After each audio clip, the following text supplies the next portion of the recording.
Fornication is having sex with someone you are not married to. Adultery is the same thing. There is just no penetration. Biggest deceit of this generation is the belief that they can get away with women. God has not called us to celibacy but to sexual. So let's talk about it. I stumbled on this tweet and it led to a lot of heated arguments. It states we can't normalize fornication and then demonize adultery. And a lot of people got offended. And I have a completely different thought process and I want to share it. So the complete thread reads we can't normalize fornication and then demonize adultery. They are one and the same, just separated by words or a signature. What most people don't know is that your mind can't draw the line between the two. Most fornicators are adulterers in training. Even in the scripture, they are mentioned as the same thing and used interchangeably. The biggest deceit of this generation is the belief that they can get away with one and avoid the other. God has not called us to celibacy but to sexual purity. Anyways, that is a different thread. In closing, let's follow God's advice irrespective of who is doing the opposite. Man will never be wiser than God. Fornication is having sex with someone you are not married to, and adultery is the same thing. So of course, as expected, there were a lot of varying opinions, and one with the highest view was that it's not the same thing. How can you say it's the same thing? Someone says fornication is a sin against God and oneself, but adultery is a sin against God, oneself, and one's partner. How are you saying it's the same thing?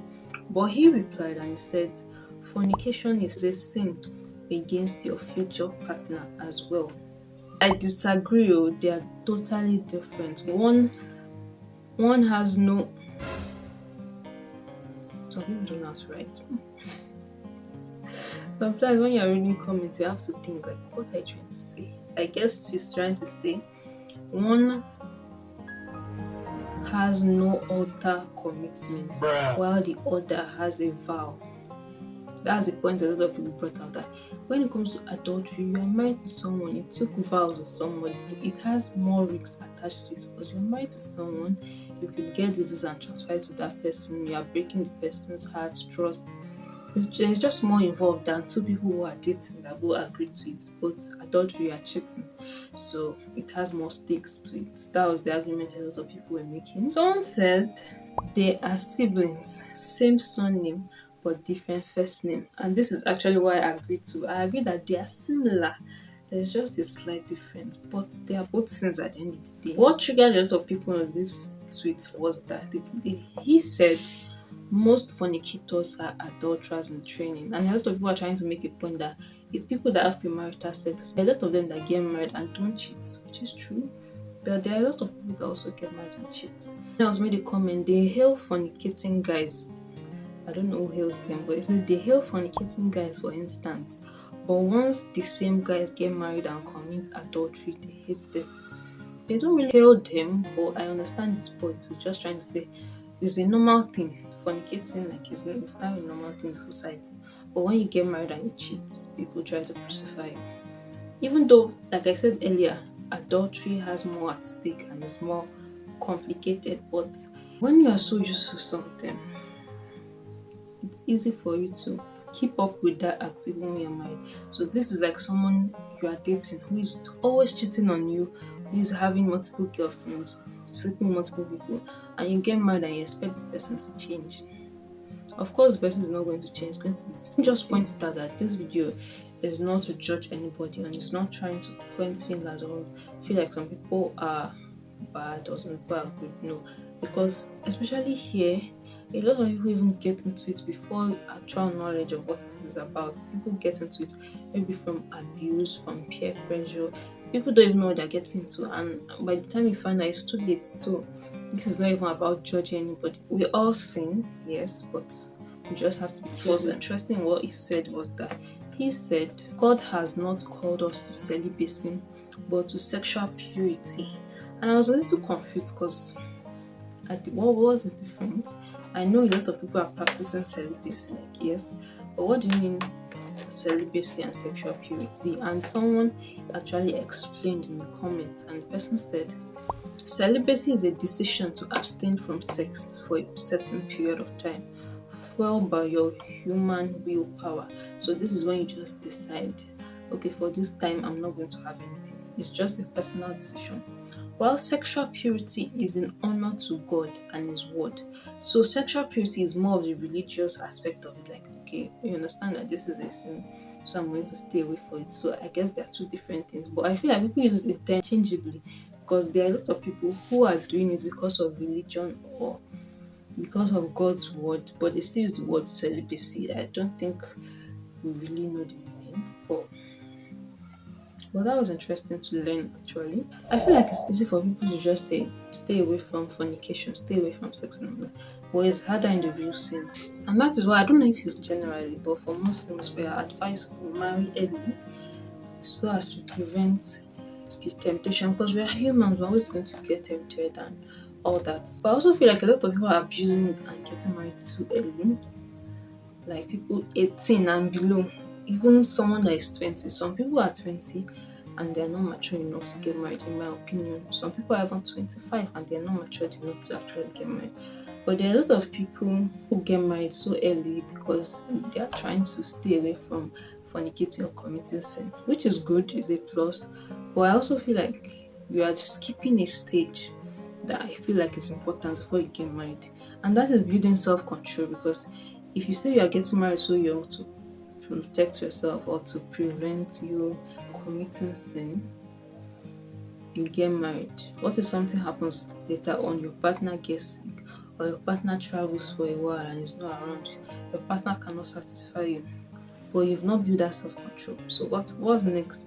Are you going to start cheating or are you going to marry somebody else? Like, I feel like building self-control is very important when it comes to anything. Whatever we actually build slowly, it becomes a lifestyle and it becomes easy for you to adapt when there are changes.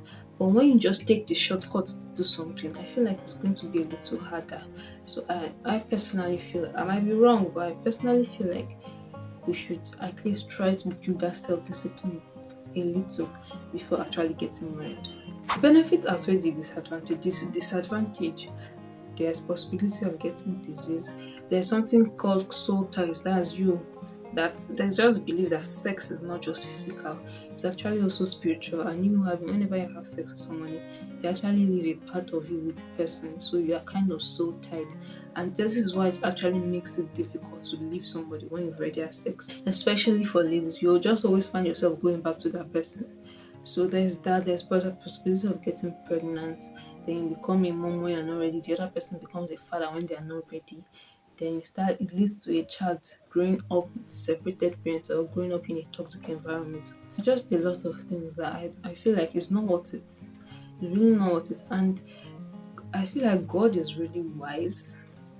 So most of the things that we are asked to do, there is a temporary pleasure of you breaking that thing or breaking the rule. When you're in a relationship and all this is not there, it just allows you to see clearly more, because sex actually clouds your mind. You don't think as clearly, especially if it's good sex. You really don't think as clearly as you would have if that was not in the picture at all. I just feel like the benefits just outweigh the disadvantages. And like I said, a lot of us even get into it before we even know what it is. So it's not about you getting it right from the beginning.